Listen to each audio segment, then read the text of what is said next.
హల్లెలూయా.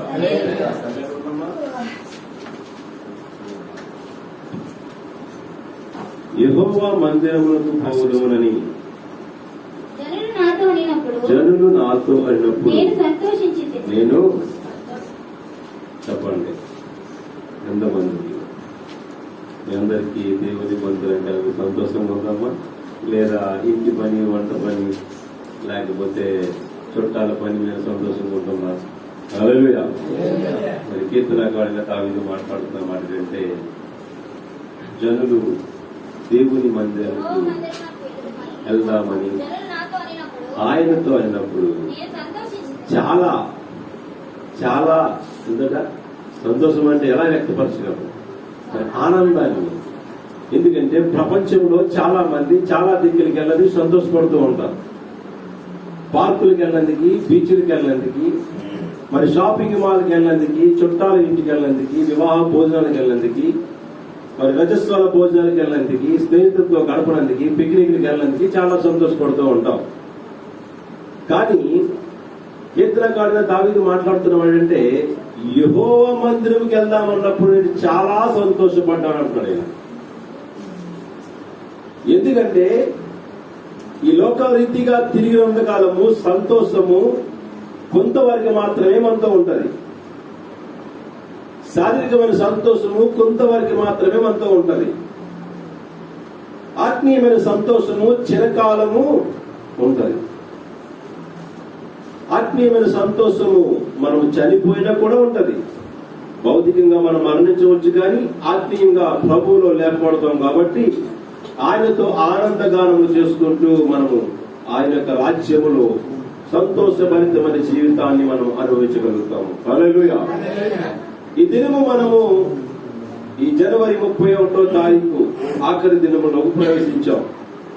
ఒక నెల గడిచిపోయిన సంవత్సరంలో అప్పుడే ఇంకా 11 నెలలు ఉన్నాయి మనకి. ఏమా మరి మొదటి నెల మొదటి దినమున మనతో దేవుడు మాట్లాడిన మాటలు ఈ 31 దినములో మనం ఎంత కరెక్ట్ గా ప్రవర్తించగలిగాం చెప్పాలి. దేవుడు చెప్పిన మాటలు ఆశీర్వాదం పొందుటకు మనం ఏ విధంగా జీవించాలి అన్న మొదటి వాక్యం మనం చెప్పుకున్నాం. విశ్రాంతి దేవుని విడిచిపెట్టకూడదు, దేవుని వాక్యాన్ని విడిచిపెట్టకూడదు. మరి కొన్ని పనులు అందులో మనకి ప్రసంగంలో మనం మాట్లాడుకున్నాం. మరి ఎంతమంది దీనిని ఫాలో అవ్వారు చెప్పండి? ఎంతమంది ఫాలో అవ్వారు దీనిని? ఎన్ని విశ్రాంతి దేవుని మనం విడిచిపెట్టాం, ఎన్ని ప్రార్థనలు విడిచిపెట్టాం అంటే దేవుడు మీకు సంతోషాన్ని ఇవ్వలేనట్టుగా. దేవుడు మందిరంకి వెళ్దామంటే సంతోషం మీలో లేనట్టుగా. దేవుడు మందిరం అంటే ఈరోజు ప్రతి ఒక్కరికి దుఃఖమయమైపోతుంది. ఈరోజు ఈ క్షణము నీది కాదు, నాది కూడా కాదు, దేవునిదే. ఒకవేళ ఆయన చిత్తమై ఉంటే, ఆయన ఆజ్ఞ జారీ చేసి ఉంటే ఇప్పుడే ఈ క్షణమందే మరణించే అవకాశము నీలో నాలో కూడా ఉంది. హల్లెలూయా. మరి ప్రపంచ వ్యాప్తంగా మరి జనాభా లెక్కల ప్రకారంగా చూసుకుంటే మరణించిన వారి సంఖ్య ఒక సెకండ్కి 2 మరణిస్తూ ఉన్నారు. ఇప్పుడు ఒక సెకండ్కి 2 మరణిస్తున్నారు. కానీ అటువంటి పరిస్థితిలో మనము లేకుండా, అటువంటి పరిస్థితులకు మనము గురి కాకుండా సజీవుడైన యేసయ్య సన్నిధిలో, సజీవుడైన దేవుని మందిరములో ఆరాధించుటకు, మాట్లాడుటకు, ఒకరినొకరు చూచుకోటకు, మన బంధువులతో స్నేహితులతో మనము ప్రవర్తించుటకు, మాట్లాడుటకు, అలాగే మన ఉద్యోగములు వ్యాపారములు చేసుకున్నటకు మనము సజీవుగా ఉన్నామంటే అది దేవుని కృప మాత్రమే. అది దేవుని కేవలం కృప మాత్రమే. నువ్వు అనుకుంటావు నేను తిన్నాను కాబట్టి బ్రతికి ఉన్నాను, నేను కష్టపడుతున్నాను కాబట్టి సంపాదించుకుంటున్నాను అనుకున్నాను. కానీ ఇవన్నీ కూడా దేవుని కృప లేకపోతే నీ దరికే రావు, అవి మన దరికే రావు. మేకా గ్రంథంలో ఒక అధ్యాయంలో రాజబడింది, లాస్ట్ చివరి అధ్యాయంలో తర్వాత చదువుకున్న గురించి. ఎందుకు మనం ఈరోజు చెప్పుకోవలసిన సందర్భమైన వాక్యము అంశం ఏంటంటే, దేవుడు దినదినము మనల్ని పవిత్రులు చేయాలని ఆశపడుతున్నాడు. ప్రతిరోజు కూడా మనం వేసుకునే బట్ట మీద కొద్దిగా మురికి ఉంటుంది, అది ఉతుక్కుంటాం. ఇంకా కొద్దిగా మురికి ఉంటుంది, దాన్ని ఉతికి బ్రష్తో పాముతూ ఉంటాం. ఆ బట్ట శుభ్రంగా వస్తేనే మనము సంతోషంగా ఉంటాం. ఆ బట్ట శుభ్రంగా రాకపోతే మనం సంతోషంగా ఉండగలమా? చెప్పండి. వేసుకోవడానికి ఇష్టపడగలమా? నా దగ్గర వైట్ షర్ట్లో చాలా ఉన్నాయి, వైట్ ప్యాంట్లు కూడా. ఇప్పుడు అవి జనవరి 1 భోజనం చేసినప్పుడు ఆ యొక్క కర్రీ మీద పడిన తర్వాత పచ్చ మరకలు ఉండిపోయి ఆ బట్ట వేసుకోవడం నేను ఇష్టపడతానా? ఎందుకని? ఆ మరక ఎదుటి వారికి అసహ్యంగా కనిపిస్తుంది కాబట్టి. ఆ మరక ఎదుటి వారికి అసహ్యంగా కనిపిస్తుందని ఒక బట్టనే మనం విసర్జిస్తున్నాం. దేవునికి అసహ్యంగా కనిపిస్తుందని మన జీవితాన్ని ఎటువంటి నడవడిలో నడుస్తున్నాం ఆలోచించండి. పిల్లలకి ఇష్టమైన ఆహారం అయితేనే తినగలరు, ఇష్టం లేని ఆహారము తినలేరు. అయిష్టముగా తిన్న ఆహారము వారి శరీరంలో కూడా ఇవ్వడదు, బలిని పెట్టినా వాంతి అయిపోతుంటారు. ఈరోజు దేవుడు ఇష్టమైన భోజనాన్ని మనం పట్టదలుచుకున్నాడు. ఏంటంటే దేవుని రాజ్యంలోకి చేరాలన్నా, దేవుని ఆశీర్వాదములు మనం పొందాలన్నా, ప్రభు బలం తీసుకోవడానికి మనం అర్హులు కావాలన్నా, దేవుని సన్నిధిలో నివసింప చేయటకు మనము అర్హత కలిగి ఉండాలన్నా, దేవుడు ఒక ప్రశ్న మీకు నాకు వేస్తున్నాడు. అదేంటి తెలుసండి? చెప్పండి. ఒకరిని మీద ఒకరు కొండములు చెప్పుకోవడం. హల్లెలూయా. చాలా సంఘాల్లో, చాలా కుటుంబంలో, చాలా స్నేహితుల మధ్య, చాలా మంది ఇరుగు పొరుగు వారి మధ్య ఈ సందర్భం జరుగుతూ ఉంటుంది. పాస్టర్ గారు కొద్ది లేకుండా కూర్చుంటారు. చాలా సందర్భాల్లో ఇవి జరుగుతూ ఉంటాయి. ఎందుకు ఈ విధమైన మాటలు మనం మాట్లాడుతుంటామంటే వారి బలహీనత బట్టి కాదంటారా? చెప్పండి. వారు బలహీనతను బట్టి. ఉదాహరణగా ముందుగా నేను తీసుకుంటాను, నన్ను నేను సరి చేసుకుని నా ఇంటిని సరి చేయాలి. తిమోతి పత్రిక 1 తిమోతి పత్రిక 3వ అధ్యాయము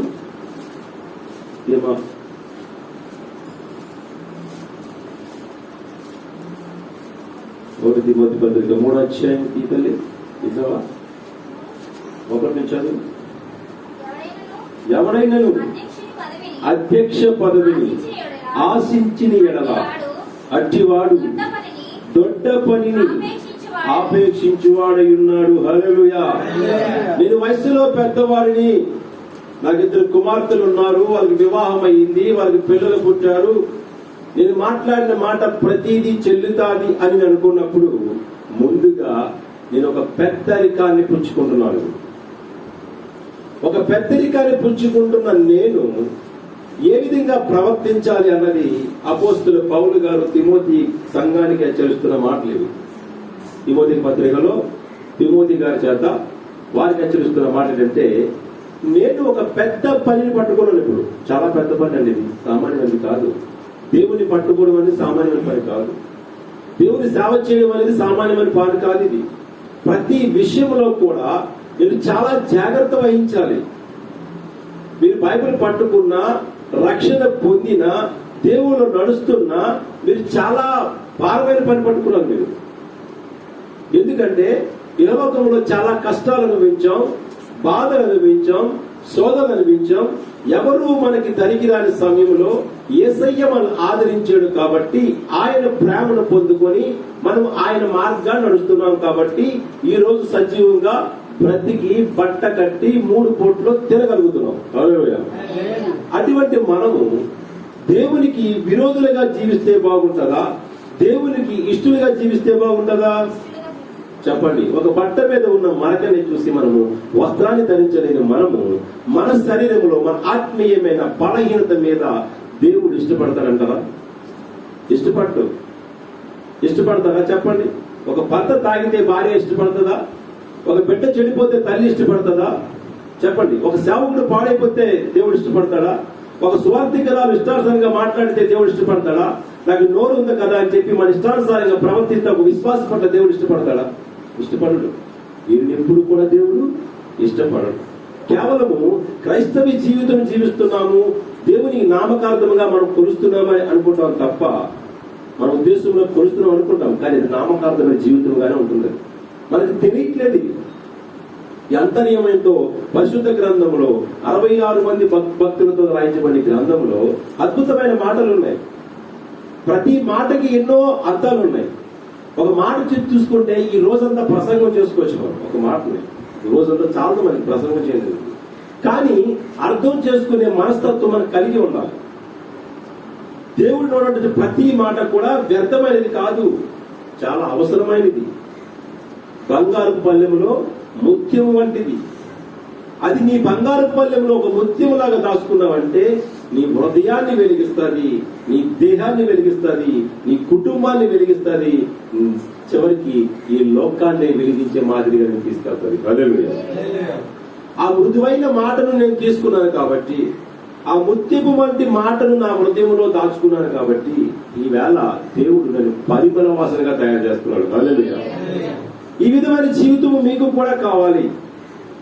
ఇది మీకు కావాలి, నాకు మాత్రమే కాదు, ఇది మీకు కూడా కావాలి. కనుక ఈ రోజు మనం చెప్పుకున్న మాటలు ఏంటంటే, కొండములు చెప్పు వారిని దేవుడు ఇష్టపడడు. ఇష్టపడతాడా? తల్లి మీద బిడ్డలు కొండని చెప్తే తండ్రి ఇష్టపడతాడా? చెప్పండి, ఇష్టపడడు.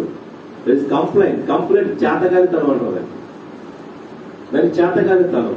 నా వల్ల కాకపోతే నేను కంప్లైంట్ చేయాలి. నువ్వు కంప్లైంట్ చేస్తున్నావు అంటే అనర్హుడై ఉన్నావు అర్థం. అంటే ఒకరు హెచ్చరిస్తున్నావంటే నువ్వు అనర్హుడై ఉన్నావు అర్థం. ఒకరి మీద ఏలిట్టు చూపిస్తున్నావంటే అనర్హుడై ఉన్నావు అర్థం. కనుక ఈ రోజు మన ప్రభు వల్ల పొందుకుంటున్నాం.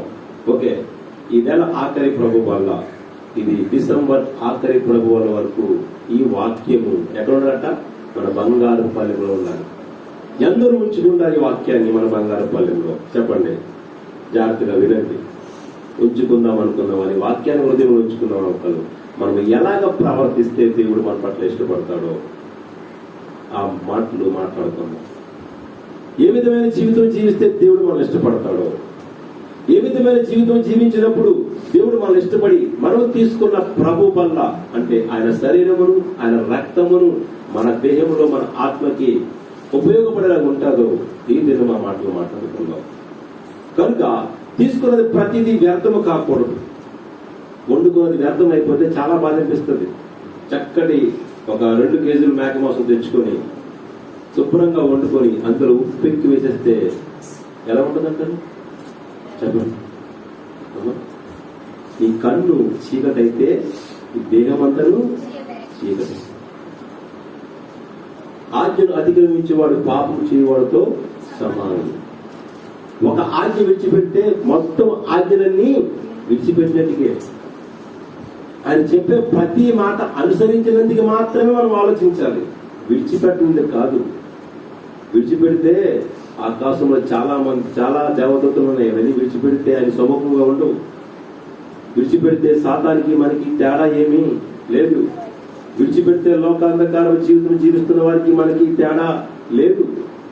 కనుక ఈ దినము మనల్ని దేవుడు ఏ విధంగా ఇష్టపడతాడో మనం కొన్ని వాక్యముల ద్వారా మనం చదువుకుందాం. హల్లెలూయా. సామెతల గ్రంథము 3వ అధ్యాయము 1 నుంచి 2-3 వచనం చదువమ్మా.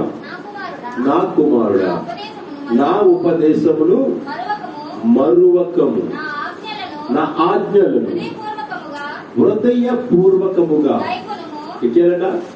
గైకోను అంటే అర్థం ఏంటి? నా ఆజ్ఞలను ఏం చేయాలా? అనుసరించాలి. నా ఉపదేశమును హృదయపూర్వకముగా గైకొనాలి, వినాలి. చదవమ్మా. అవి చదట మీకు దీర్ఘాయువును సుఖ జీవముతో గడుచు సంవత్సరములను శాంతిని నీతిని కలుగు చేయను, నీకు కలుగు చేయను. దయను తలపైకి చదువమ్మా. ఇంకా ప్రాబ్లం దగ్గర పెట్టుకో. ఇంకా దయను సత్యమును ఎన్నడను నిన్ను విడిచిపోవు. వాటిని కంఠభూషణముగా ధరించుకొనుము. వాక్యాన్ని ఎక్కడ ధరించుకోవాలట? ఏమా షాపింగ్ మాల్కి వెళ్తాం, లేదంటే ఫ్యాన్సీ స్టోర్కి వెళ్తాం. మన మెడకి ఏది అందం ఉంటుందో ఆ వస్తువుని మనం సమకూర్చుకుంటాం. బంగారం కొనుక్కున్నా బంగారం విడిచిపెట్టి మిగతా వస్తువులు ఏమంటారు? బొరుకులు, ఎత్తడి బొరుకులు. ఏమా చెవులు పెట్టుకున్నా, ముక్కు పెట్టుకున్నా, మెల్లేసుకున్నా ఇది బొరుకులు అంటాం. అంటే అది ఎందుకు పనికి రాదు కదమ్మా.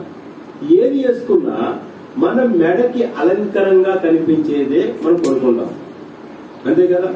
మనకి షూట్ అవ్వాలి, నువ్వు వేసుకున్న వస్తువు నీకు షూట్ అవ్వాలి, నువ్వు వేసుకున్న వస్త్రము నీకు షూట్ అవ్వాలి, నువ్వు వేసుకున్న ప్యాంట్ నీకు షూట్ అవ్వాలి.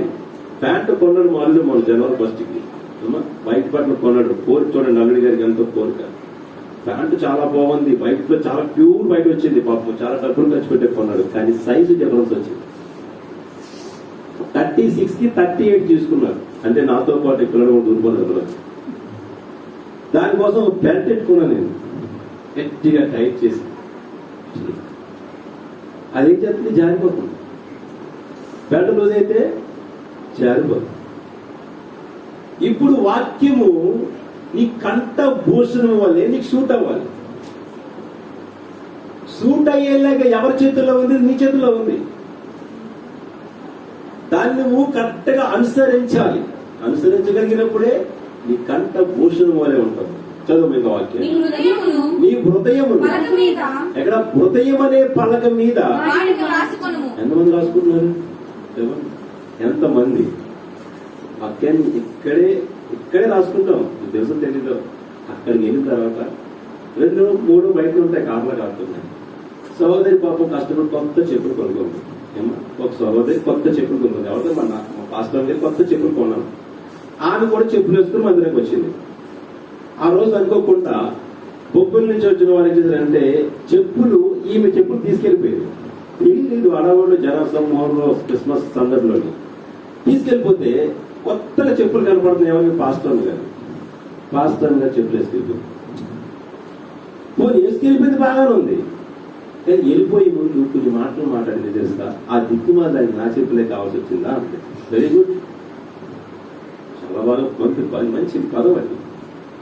ఆ అమ్మకి నా చెప్పులే కనిపించాయా, నేను డబ్బులు ఇటు కొనుక్కున్నాను అంది. అది బాగానే ఉంది. అనుకున్న వ్యక్తి ఈ చెప్పులు తీసుకెళ్ళకూడదు కదా, ఈ చెప్పులు తీసుకెళ్ళి ఎక్కడుంది? మందిరము లోపలే హృదయం అనే పలక మీద రాసుకుంటాం. మందిరము దాటితే ఎక్కడ రాస్తుంది తెలుసా? ఆ గోడ మీద రాయబడిన వాక్యములా ఉండిపోతుంది. హృదయం అనే పలక మీద రాస్తే అది చెరగదు, ఎట్టి పరిస్థితులు కూడా అది చెరగదు. గోడ మీద రాస్తే చెరిగిపోతే కుందేనము, కానీ హృదయం వాడిని రాస్తే అవి చెరిగిపోవు. జీవితాంతకాలం నీతో కాపుదలు ఉంటాయి. చదువు వాక్యాన్ని. అప్పుడు దేవుని దృష్టి యందు మానవుల దృష్టి యందు నీవు దయనుంది మంచివాడవని అనిపించుకుందు. నీ స్వబుద్ధిని ఆధారము చేసుకొనక, మన స్వబుద్ధిని ఆధారం చేసుకొని ఈ రోజుల్లో మనం ఏం చేస్తాం తెలుసండి? హెచ్చరిస్తూ ఉంటాం. ప్రతి ఒక్కరిని కూడా ఏలెత్తి చూపిస్తూ ఉంటాం. ప్రతి కుటుంబానికి వారి ఎంకతలు ఏలో వీక్నెస్ ఉంటే ఆ వీక్నెస్ పట్టుకొని మాట్లాడుతూ ఉంటాం. వీక్నెస్ పట్టుకొని మాట్లాడితే దేవాలయంలో పట్టబడిన స్త్రీని యేసుప్రభువు అక్కడే శిక్షించవచ్చు. వీక్నెస్ నుంచి విడుదల కలిగి చేసి రక్షణ మార్గం చూపించాడు ఆయన. హల్లెలూయా. రాళ్ళు వేసే ప్రయత్నంలో మనం ఉంటాము, రాళ్ళు తీసే ప్రయత్నంలో ఆయన ఉంటాడు. ఏది బాగుందంటారు చెప్పండి? పాత నిబంధన గ్రంథంలో విశ్రాంతి దినం ఆచరించలేని వారిని నిర్మాకాండం ఉంటుంది. 14-16 జీవనం ఎక్కడ ఉంటుంది ఏమా? ఎగట ఒక చెట్టు కట్టి రాళ్లతో కొట్టి చంపేయాలి. ఆచారం మోసే ధర్మశాస్త్ర గ్రంథంలో రాయబడిన మాటలు. దేవుడు వాగ్దానం చేత రాయబడిన మాటలు, దేవుడు స్వరము విని రాయబడిన మాటలు. కొత్త నిబంధన గ్రంథంలో వస్తువులకి దాన్ని దేవుడు మార్చాడు. విశ్రాంతి దినమును ఆచరించకపోతే ఇది చంపేయాలి. కానీ యేసుప్రభు మనం చంపితే ఆచరిస్తామంటారా? భయం ఉంటుంది, భక్తి ఉండదు. దాని ప్రేమగా దేవుడు అనేక ఉదాహరణ సందర్భంలో చెప్పాడు. మీ ఇంటిలో ఏదైనా గాడిద గోతిలో పడిపోతే ఏం చేస్తారు? ఇది విశ్రాంతి దాన్ని మీరు విడిచిపెడతారా? కట్టు కడతారా? కట్టరా? కట్టు కడితేనే తిరిగి లేచి నడవగలుగుతుంది. కనుక ఆయన్ని బోధకి ఈయన బోధకి చాలా వేరియేషన్ ఉంది. మోషే రాసిన గ్రంథంలో ఆది కాండం నుంచి అక్కడ చూసుకుంటే ఆది కాండం నుంచి ఆ గ్రంథాలు రాయబడి ఉన్నాయి. అక్కడ కఠినమైన తీర్పు ఉంది మనకి. యేసు ప్రభు జన్మించిన తర్వాత కఠినమైన ప్రవర్తన ఉంది. ఆలోచించండి. ఎవరినైనా చూస్తే పాపం, అంతే కదా. యేసు ప్రభు బాగుతున్నారు. మోహపు చూపే నేరం, విచారం కన్నా ఘోరం. మోహపు చూపే నేరం, వ్యభిచారము కన్నా ఘోరం. వింటే బైబిల్ వాక్యం, ఇక లేనే లేదుర పాపం. ఆలోచించండి. బైబిల్ వాక్యం నువ్వు కరెక్ట్ గా పరిశుద్ధ గ్రంథం వాక్యం వింటే, నీ కంఠభూషముల కింద వాటిని అలంకరించుకుంటే, నీ హృదయం అనే పలక మీద రాయబడి ఉంటే, నువ్వు జీవితంలో ఎన్నడూ పాపము చేయవు. నీలో ఎప్పుడు కోపము రాదు. ఎదుటి వారి మీద ఎప్పుడు విమర్శనైన మాటలు మాట్లాడవు. ఒకవేళ మాట్లాడితే డాక్టర్ గారి దగ్గర మీరు వెళ్ళారు, మీకేదో ప్రాబ్లం ఉంది, జ్వరమో దగ్గో జలుబో ఏదో ఉంది, మీకు బాగా కోల్డ్, జలుబు చాలా ఎక్కువ ఉంది. డాక్టర్ గారి దగ్గర తర్వాత కొన్ని మెడిసిన్ ఇస్తారు, మీకు మందులు ఇస్తారు, మాతలు ఇస్తారు, అలాగే సిరప్ కూడా ఇస్తారు. ఏమా సిరప్ ఇచ్చేమో మీరు వేడి నీళ్ళు తాగండి, చల్ల నీళ్ళు తాగండి అని చెప్తారు డాక్టర్ గారు. మీరు ఇంటికి వచ్చి ఏం చేస్తారు? వేడి నీళ్ళు మరపెట్టుకుని తాగుతారు. లేదు నేను చల్ల నీళ్ళు తాగుతానంటే ఎలా ఉంటుందండి? డాక్టర్కి పుట్టిన డబ్బులు అంటే ఇంకేం లేదు. మళ్ళీ ఇంకోసారి వెళ్ళి 200-300 ఫీజు ఇవ్వాలి. ఆరోగ్యం ఎవరికి పాడవుతుంది? మందే. పరమ వైద్యులు మనం చెప్తున్న మాట కంటే, నీ ఆరోగ్యాన్ని సరిచేసుకోనందుకు నువ్వు దేవుని మాట వినాలి. ఖచ్చితంగా నీ ప్రవర్తన సరిచేసుకున్నందుకు నువ్వు దేవుని మాటలు విని అనుసరించాలి. నీ మార్గం సరళం చేసుకున్నందుకు దేవుని చెప్పే ప్రతి మాటని అనుసరించి జీవించే ప్రయత్నంలోనే ఉండాలి. అంతేకాని దేవుని మాటకి వ్యతిరేకమైన జీవితం మనం జీవించకూడదు. దేవుని మాటకి వ్యతిరేకమైన జీవితం జీవిస్తూనే ఉంటాయి, బాధలు వస్తూనే ఉంటాయి, సంతోషము కనిపించదు. అందుకనే మనం ఏం చేయాలంటే, ఎదుటి వారి మీద మనం వేసి అబండరాలు అంటే చాలా ఘోరమైనవి మాటలు విసిరే ప్రయత్నం మనం చేయకూడదు. వారు తాగిపోతావచ్చు, తిరిగిపోతావచ్చు, లేకపోతే ఏదైనా అవ్వచ్చు. కానీ వారు నేను అనే అవకాశం దేవుడు మనకి ఇవ్వలేదు. ఎందుకంటే మనలోనే చాలా లోపాలు ఉన్నాయి. తిమోతి పత్రిక చదువు మళ్ళీ ఒకసారి. అధ్యక్ష పదవిని ఆశించేలా దొడ్డ పనిని ఆశించున్నాడు. 3 తిమోతి 1 నుంచి. ఎవడైనను అధ్యక్ష పదవి ఆశించిన ఎడల అట్టివాడు దొడ్డ పనిని అపేక్షించుచున్నాడు. మాట నమ్మదగినది. చదువు. అధ్యక్షుడగువాడు ఎలా ఉండాలంట? పెద్దవాడైన వాడు, సంఘ కాపురైన వాడు, లేకపోతే వయసులో పెద్దవాడైన వాడు ఎలా ఉండాలంట? నిందారహితుడై ఉండాలి. అంటే ఎవరి చేత కూడా మనం ఏలెత్తి చూపించుకునే బ్రతకకూడదు. చదువు వెంటనే. ఏకపత్ని పురుషుడై ఉండాలి. అలాగే ఒకే భార్య కలిగి ఉండాలి. అబ్రాహాంకి 2 భార్యలు కదండి, లేదా? చెప్పండి. అబ్రాహాంకి 2 భార్యలు? 2. తర్వాత ఇంకోటి, మొదట ఎవరు? షారా గారు, తర్వాత అగర గారు, 3ది కీర్తన గారు. సరే, అబ్రాహాముకి 2 భార్యల సంగతి యెహోవా దేవుడు తెలుసా తెలీదా? తెలుసు. కానీ అబ్రహాము ఆశీర్వాదాలు కోల్పోతానని చెప్పేసి అబ్రహాముతో యెహోవా దేవుడు మాట్లాడుతున్నాడు. అబ్రహామా, ఆగరుని తీసుకెళ్లి అరణ్యంలో విడిచిపెట్టామని చెప్పాడు. ఏమన్నట్ట? అరణ్యంలో విడిచిపెట్టు. ఈ రోజు నీ పాపాన్ని విడిచిపెట్టు. హల్లెలూయా. ఈ రోజు నీ నోటితో మాట్లాడిన మాటలు విడిచిపెట్టు. ప్రభు బలంలో తీసుకున్న సిద్ధంగా ఉన్నాం. అపవిత్రమైన మాటలు మనం మాట్లాడే అర్హత మనకు లేదు. దేవుడు మనకు అది ఇవ్వలేదు. మంచి మాటలు మాట్లాడే అవకాశం మనకి ఇచ్చాడు. ఆశీర్వాదం వచ్చిన మాట్లాడే అవకాశం మనకి ఇచ్చాడు. నీకు చేతనైన మంచి చేయి. నువ్వు కురుగిపోయి, కుసించిపోయి, నలిగిపోయి, చివరికి నువ్వు చచ్చిపోయినా పర్వాలేదు, మంచి చేయడానికి ప్రయత్నం చేయి. యేసయ్య అదే చేశాడు. యేసయ్య అదే చేశాడు. అది చేశాడు కాబట్టి లోకానికి దేవుడయ్యాడు. ఈరోజు తాడు బంగారం లేని జీవితం మన జీవితం. ఏంటండి? తాడు బంగారం. మనం చచ్చిపోతే మనల్ని ఎవరు తీసుకెళ్తారో మనకు తెలియదు. తెలుసా మీకు ఎవరు తీసుకెళ్తారు? పోనీ మనం ఎటువంటి చావు చేస్తామో మనకు తెలుసా? రాసి పెట్టగలరా? నేను అనుకుంటాను మా తాతగారిలో చచ్చిపోవాలి. మా తాతయ్య గారు మా మావయ్య గారి దగ్గరికి వెళ్ళి ఒక వివాహ సంబంధం నా కోసం, నా భార్య గురించి మాట్లాడారన్నమాట. అరే నాన్న, కొడుక వీరభద్రరావు, నానాజీని నీకు తెలుసు కదా, మనకి మీ చెల్లి కొడుకు పెద్దోడు కనుక లేలమ్మ మా అమ్మ పేరు, తన కొడుకు ఇచ్చి వివాహం చేయరా, మంచోడు కొరడ చెప్పాడు. మాకేమీ లేవు, నిజంగా తాడు బొంగలు మా దగ్గర లేదు, ఇష్టపడలేదు. కానీ చెప్పిన వ్యక్తి చాలా మహాకరుడండి, సామాన్య వ్యక్తి కాదు. పెద్ద పేరున్న అభిమానం, ఒక ప్రెసిడెంట్ గా చేసిన ఆయన గ్రామం ఆయన 4-5 ఊర్లకి సమాధానకర్త. ఆయన ఎవరైనా జరిగి తీర్పుకెళ్ళాలి. అటువంటి వాడు తండ్రి కొడుకు బతిమాలుకుంటున్నాడు, ఈ కూతుర్ని నాకేమని. నాకు కొడుకుగా మనం ఏం చూసా నాకు తెలియదు. నేను చిన్నప్పటి నుంచి రెస్పెక్ట్ గా మాట్లాడుకుని తాతయ్య గారండి అనుకోండి, మా నాన్నగారు కూడా నాన్నగారండి అనుకోండి. తర్వాత లేటెస్ట్ గా మా తమ్ముడు పుట్టిన తర్వాత ఇంగ్లీష్ మీడియం చేస్తే డాడీ అని మొదలెట్టాను అనమాట. అందరూ కాబట్టి డాడీ మమ్మీ, ఓ దెయ్యమా అని పిల్ల మొదలెట్టాను ఏమా. అంత అద్భుతమైన మాటలు చిన్నప్పటి నుంచి సంస్కారంతో నేను నేర్చుకున్నాను. కానీ అవి నాకు ఎప్పుడు ఉపయోగపడ్డాయంటే పెద్దవాడు ఎందుకు ఉపయోగపడాను. అతని హృదయంలో నా మాటలు ఏంటి హృదయంలో చొరబడినా తెలియదు. కానీ తాతయ్య ఇంటికి వచ్చి కుర్చీలో కూర్చొని చిన్నమాయికి కొద్ది మంచిని తీసుకురా అని చెప్పి ఆ మడత కుర్చీలో కూర్చొని చనిపోయాడు. ఒక్క మాటలేదు. ఆ ముందు మాట్లాడేస్తా, నీ కుమార్తెను నాన్నకి చిన్న భావించాను.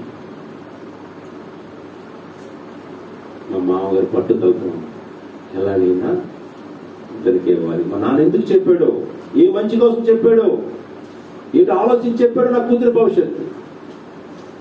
మారు మాట లేకుండా వెంటనే ఆయన చనిపోయిన 3 నెలల వివాహం జరిగింది. మా చిన్న వయసులో 18 ఆయన మా పెళ్లి జరిగింది.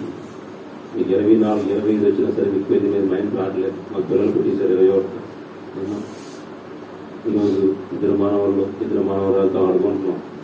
నష్టపోతున్నాం కానీ సంతోషం అనిపిస్తున్నాం దేవుడిని. హల్లెలూయా. ఏమో చూడండి, ఆలోచించండి. దేవుడు అద్భుతమైన అవకాశం ప్రతి ఒక్కరికి ఇస్తున్నాడు. నోరు మంచిదైతే ఊరు మంచిపోదు. మన నోరు చెడ్డదైతే ఊరంతా చెడ్డదే అనిపిస్తుంది. నోరు. ఒక సహోదరి ఆడ ప్రాంతం బస్సుకి కొత్తగా వస్తున్నట్టు ఆడ ఊర్లో ప్రవేశించిందట. వచ్చి రాగానే కొట్టు దగ్గర అన్నట, అయ్యా ఊర్లో అందరూ మంచి వాళ్ళని అడిగిందట. అమ్మ ఫస్ట్ నీ నోరు మంచిదే అని అడిగిన స్వాపుడు. చూడండి, మంచి ఎక్కడి నుంచి వస్తుంది? నోటి నుంచే వస్తుంది, మన ప్రవర్తన నుంచి వస్తుంది. ఆలోచించుకొని మాట్లాడతాం. మరొక ప్రభుబాలలో మీకున్న అలవాట్లేటో తీసి పారేయండి. పరమ వైద్యుడు డాక్టర్ మాట్లాడుతున్న మాకు తెలుసా, మన నోటితో చేసే పాపాలు చాలా ఉన్నాయి. చాలా మందిని నిందిస్తూ ఉంటాము, ఏలెత్తి చూపిస్తుంటాం. వాడు బ్రతుకలగట, వాడు తాగుపోతాడట, వాడు తిరిగిపోతాడట, వాడు వ్యభిచారట, వాడు ఇలాగట అలాగట అన్నప్పుడే నువ్వు దూషించబడుతున్నావు దేవుడితో. దేవుడు నువ్వు ఇష్టంగా లేవు. దేవుడు అంతటా వాడే పాపిని క్షమించి మంచి మార్గాన్ని నడిపించు. నీకు చేతనైతే మంచి మార్గాన్ని నడిపించు. అప్పుడే నువ్వు ప్రభు బలం తీసుకున్నదానికి అర్హుడు అవుతావు. ప్రభు బలం తీసుకున్న ఆయన శరీరం, ఆయన రక్తము నీలో ఇమిడి ఉంటది. అంతేగాని ఏదో ద్రాక్షరసం తీసుకున్నాము, ఏదో రొట్టె మొక్కలు గోధుమలు తీసుకున్నాను అనుకో, మీరు దేవుని యొక్క రక్తమును శరీరమును అపవిత్రత చేసిన వాళ్ళు అవుతారు. హల్లెలూయా. కనుక లేవికాండము 19వ అధ్యాయము 16వ వచనం ఒకసారి చదువుకుందాం. లేవికాండము 19వ అధ్యాయము 16వ వచనం.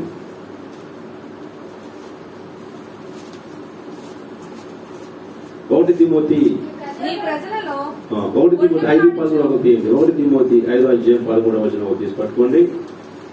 చదవమ్మా. ఈ ప్రజలలో కొండెములు ఆడుచు ఇంటింటికి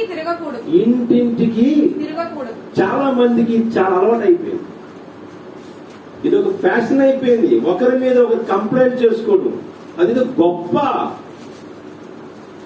ఇతను ఇలాగా, ఇతను బ్రతుకు ఇలాగా, ఈ పాస్టర్ గారు ఇలాగా, ఇది పాస్టర్ ఇలాగా, ఈ విశ్వాసి ఇలాగా చెప్పుకోవడం అది గొప్పగా అనిపించవచ్చు మనకి.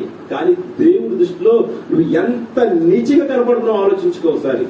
ఈవెన్ నాతో సైతం నాకు చాలా విషయాలు తెలుసు.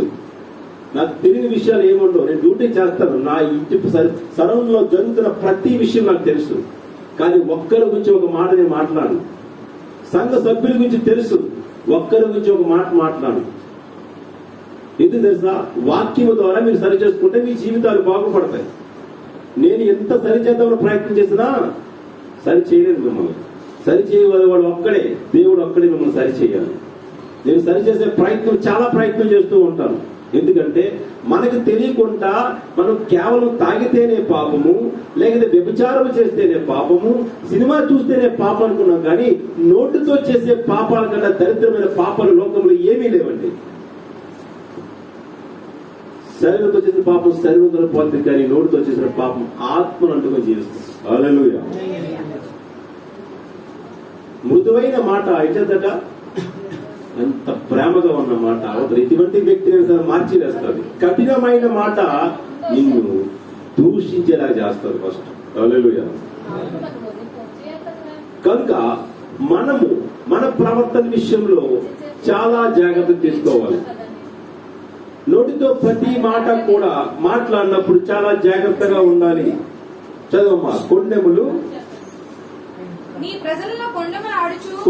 ఆడుచు ఇంటింటికి తిరగకూడదు. నీ సహోదరునికి ప్రాణహాని చేయకు. ఈ రోజు సంఘములో ఉన్నవారు మనమందరం కూడా ఒకరికి ఒకరు సహోదరులము. లోకములో ఉన్నవారందరూ ఒకరికి ఒకరు సహోదరులము. ఎవరికి కూడా ప్రాణాన్ని చేసే అధికారం మనకి లేదు. కుటుంబాలు ఎడదీసేదంటే మన చేతిలో ఉంది. కుటుంబాలు కలపడం మనకి చేత కాదు. దేవుని జతపరిచిన బంధమును విడదీయకూడదని చెప్పి యేసుప్రభు వారు గొప్ప వాక్యం రాయబడింది, వాగ్దానం. కానీ దేవుడు జతపరిచిన బంధమును కూడా విడదీస్తే పొందే ఆనందం మనలో ఎక్కువ ఉండదు. కొట్టుకొని సావాలి భార్య భర్తలు ఇద్దరు, తల్లిదండ్రులు కొట్టుకొని సావాలి, అన్నదమ్ములు కొట్టుకొని సావాలి. ఇది ఒక సునకానందం. ఇదేమంటారు? సునకానందం అంటే కుక్కానందం అంటారు. కుక్క ఏం చేద్దాం మంచిది ఏంటి వెళ్తామా చెప్పండి. ఏదో ఒకప్పుడు బిస్కెట్ అంతే. మీకు ఇప్పుడు చూసినోడల్లా ఇలా అంటూ ఉంటుందండి. ఎప్పుడు చూసినా ఇది ఒక ఆనందం, దానికి అదొక సంతోషం. అటువంటి సంతోషం మనలో ఉండకూడదు. సునకానందం మనం కలిగి జీవించకూడదు. యేసయ్యలో ఆనందపడుతూ ఉండాలి. దేవుని వాక్యం విన్నది సంతోషించాను, దేవుని పాట పాడినందుకు సంతోషించాను, దేవుని సాక్ష్యం చెప్పడానికి సంతోషించాను, దేవుని మాటలు ఆనంద సంతోషపడ్డాను అన్నట్టుగా జీవించాలి. వ్యతిరేకమైన జీవితం మనం జీవించామా నువ్వు నేను శాపగ్రస్తులవుతాం. వెంటనే చచ్చిపోమండి, వెంటనే. తగ్గు సమయం వచ్చిన తర్వాత ఒక దినమున నీ నోటితో నువ్వు చేసిన ప్రతి పాపాన్ని ఒప్పించేలాగా చేసి, నేను కష్టపడి కన్నీళ్లు కార్చేలాగా చేసి, దుఃఖపడి పశ్చాత్తాపడలాగా చేసి, నీ నోటితోనే ప్రభువులను క్షమించు అన్న రోజుని నీకు విడుదల దేవుడు దయచేస్తాడు. హల్లెలూయా.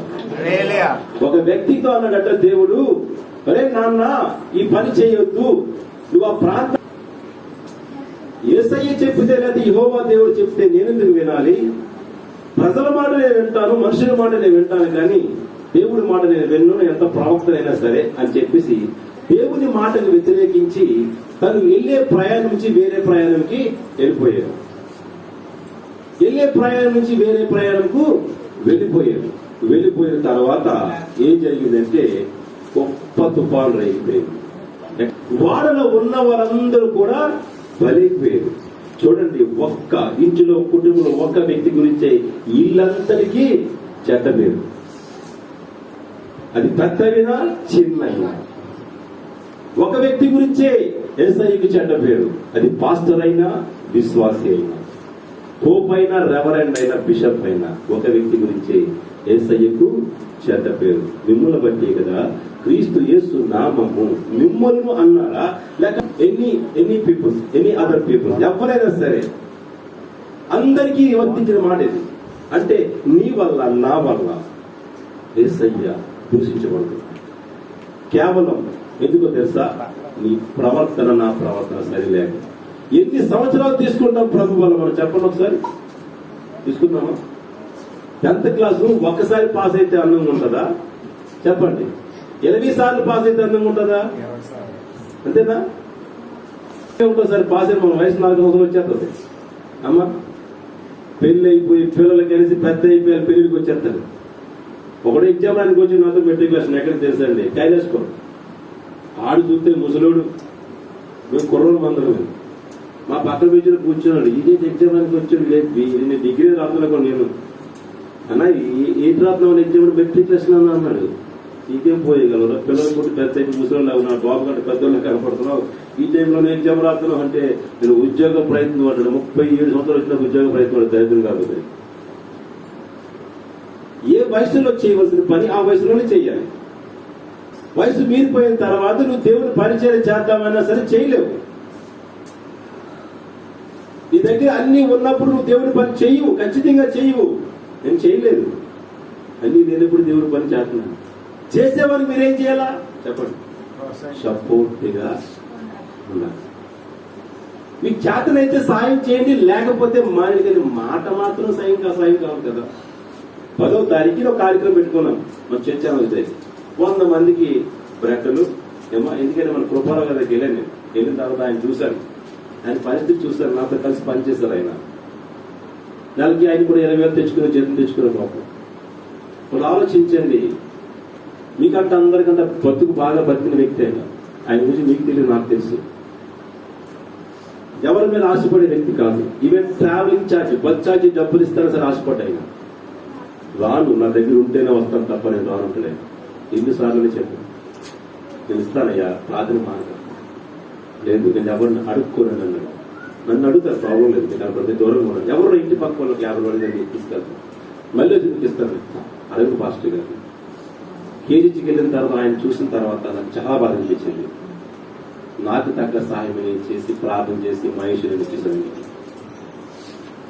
నా వైపు పాడైపోయింది, పర్వాలేదు, ఏదో విధంగా బ్రతుకుతున్నాను. కానీ కళ్ళు కనిపించట్లేదు. కళ్ళు ఏమయ్యాక కనిపించలేదు. అంతకుముందే ఎన్నోసార్లు సంఘం ఎన్నో ప్రతిమాలను మేము చెప్పాము, మీరు చెప్పారు. కానీ నా హృదయంలో చొరబడ్డది చాలా ఘోరమైనది. ఆయన మాట వినకుండా చేసింది. వెంటనే మాట రియలైజ్ చేశారు దేవుడు. ఆయన ఇప్పుడు మళ్ళీ తిరిగి తనంతట తాను మందిరానికి రావడానికి సిద్ధపడ్డాడు.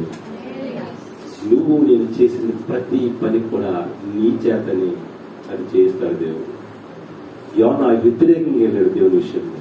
ఏం చేశాడట చెప్పండి? పాతాళ గర్భాన్ని పంపించాడు.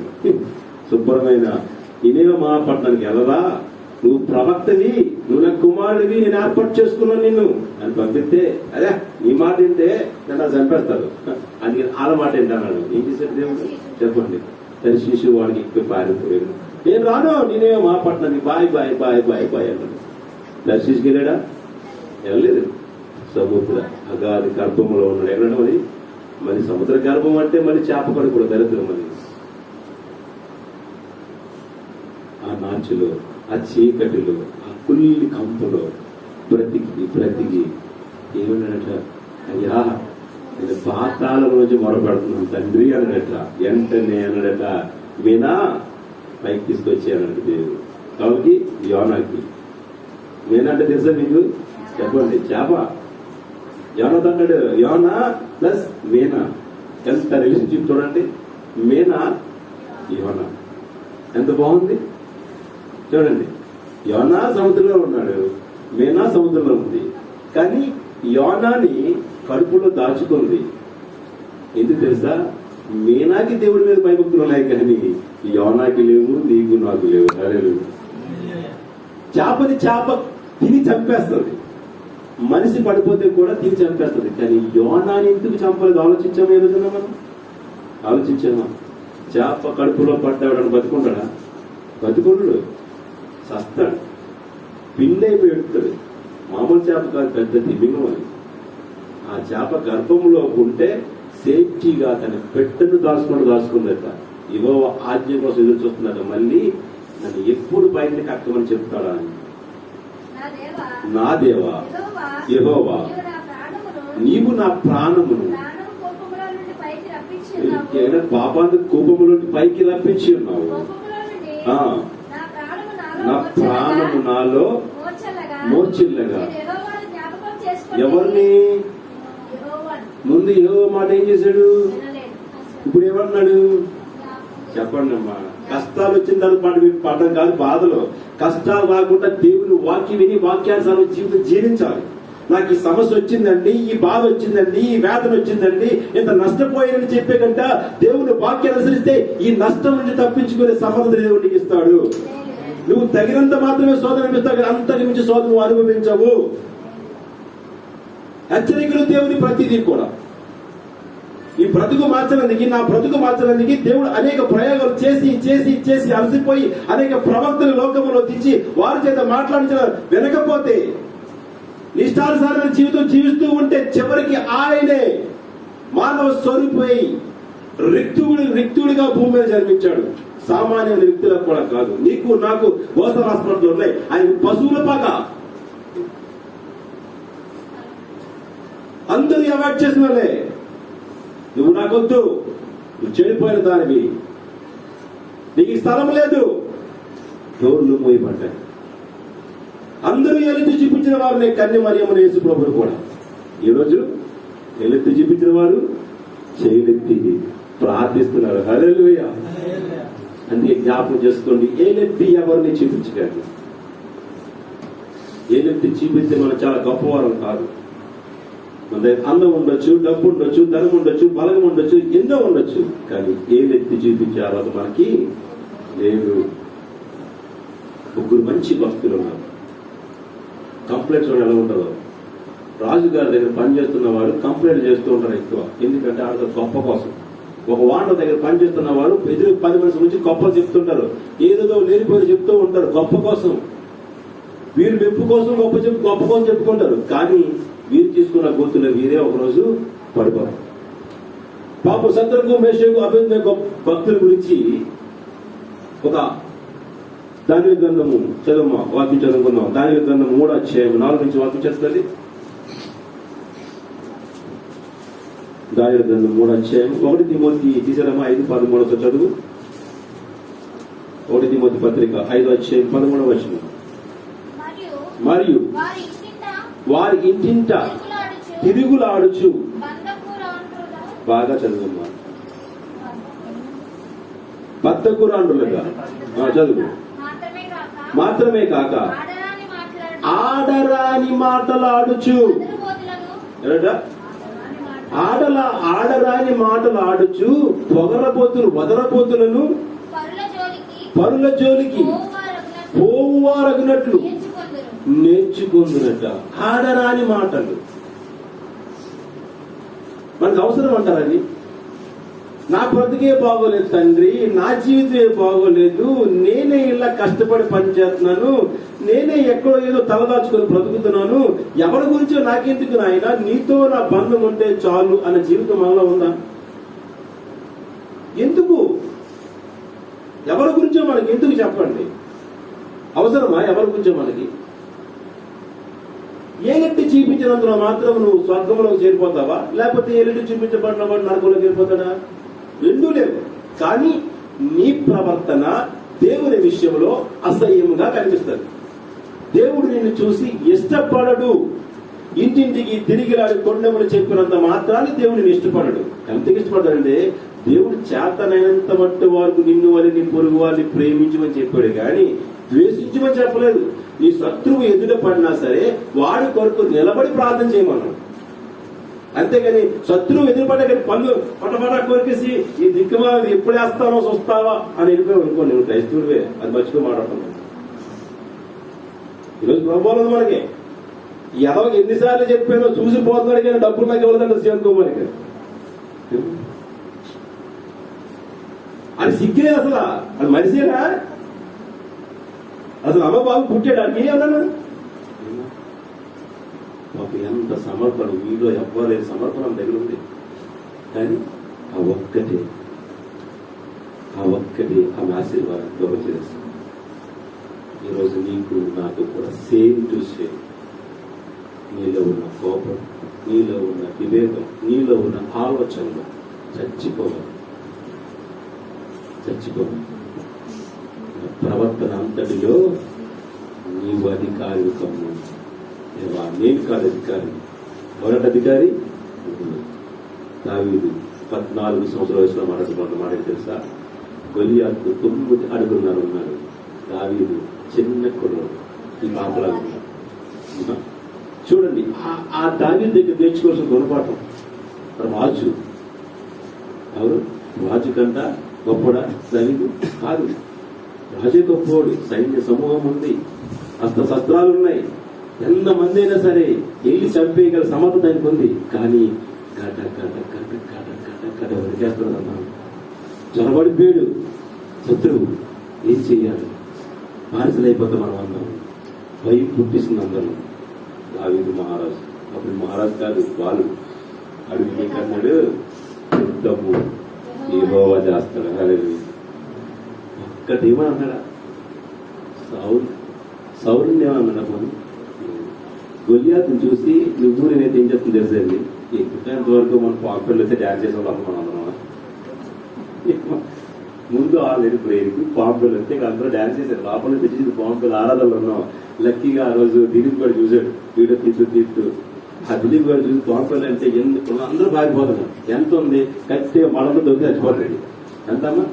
దానికంతా పొడవే ఉన్నారు. మీరు 5 అడుగులు ఉన్నారు, 4 అబ్బో కోపం వస్తే బిద్దరు ఎగిరిపోతాయి ఇంట్లోని.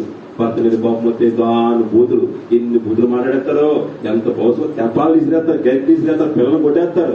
ఇది పక్కని కుక్క తిరుగుతుంటారు. కుక్క కనపడితే ఆ పక్కన పేరు పని తిరుగుతుంటారు. మరి పాంపుల విషయం ఏం చేశారు మీరందరూ? చెప్పండి. చెమట పట్టేసి అతనికి పాము చూసి ఎంతే ఉంది ఇంచుమించు 8 రోజులు ఉంటుందంటే ఇక్కడ అందరూ చూసేశారు. గొలియాతుని చూసి రాజు కూడా అలాగే. కానీ దేవుడు హృదయంలో పెట్టుకున్నవాడు దావీదు నా హృదయానుసారుడు. ఏమన్నా తెలుసా? యుద్ధము ఏం చేయనయ్యా, యెహోవా చేస్తాడు. మనకి సిగ్గు, లజ్జ, సీమి, నెత్తురు ఏమన్నా మనలో ఉంటే ఈ ప్రభు బల తర్వాత మీ నోటి ప్రవర్తన సమస్తం మార్చుకోండి. మీ నోటి ప్రవర్తన మార్చుకుంటే మీరు ఆశీర్వదించబడతారు. యుద్ధము మీకోసం దేవుడు చేస్తాడు. మీరు చేయవలసిన ఇంట్లో పడుకొని ప్రార్థన చేయండి. ప్రతి మందిరం, ప్రతి ఆదివారం చర్చకు వచ్చి దేవుడిని అడగండి, గోజాడండి, ఉపవాస ప్రార్థన చేయండి. నోరు ఉంది కదా ఇష్టాసంగా పారించుకుంటే యుద్ధము యెహోవా చేయడు, సాతాను చేస్తాడు మీతో. తర్వాత ఎందుకు తెలుసా? ఇది ఆయనకి ఇష్టపడింది కాదు. స్తుతించవలసిన నాలుక, స్తుతించవలసిన నోరు, పరిశుద్ధమైన మాటలు మాట్లాడాల్సిన నోరు అపవిత్రమైన మాటలు మాట్లాడితే అన్నం తింటాం. అమ్మా, అన్నంలోంచే రోత వస్తుందా? రోతలోంచి అన్నం వస్తుందా? మాట్లాడు. ఇదైతే బిర్యానీ తింటాం. బిర్యానీ నుంచి వస్తుందా రోత? రోతలోంచి బిర్యానీ వస్తుందా? మరి రోత ఎందుకు తినలేము? ఈ నోరు పవిత్రమైన మాటలు మాట్లాడి దేవుడు ఇచ్చాడు. కానీ అపవిత్రమైన మాటలు మాట్లాడి ఆళ్ళ మీద కొండలు చెప్పి అరవై మనకి ఇవ్వలేదు దేవుడు. ఇది నీ స్వనిర్ణయం. అంటే నీకు నువ్వుగా సృష్టించుకుంటున్నది కాబట్టి నీకు దూరంగా ఆశీర్వాదం వేసి ఉంది. సాతాన్ని ఉప్పక పొంచి ఉన్నాడు, దేవుడు ఇక్కడ ఉన్నాడు, ఆశీర్వాదం నీ ముందుంది.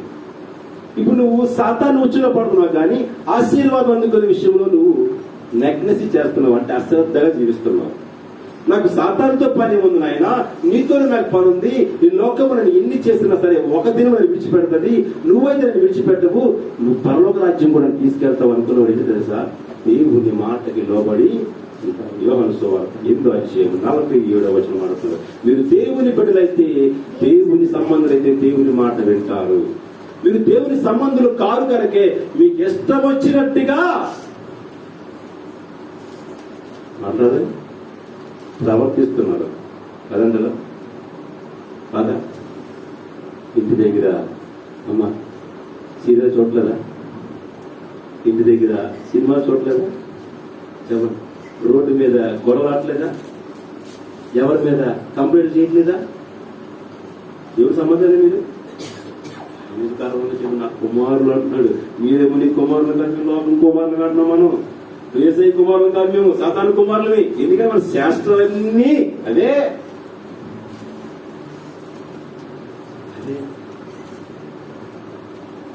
ఒక్కటి దేవునికి సంబంధించే విషయం శాస్త్రం మన దగ్గర ఉన్నాయా?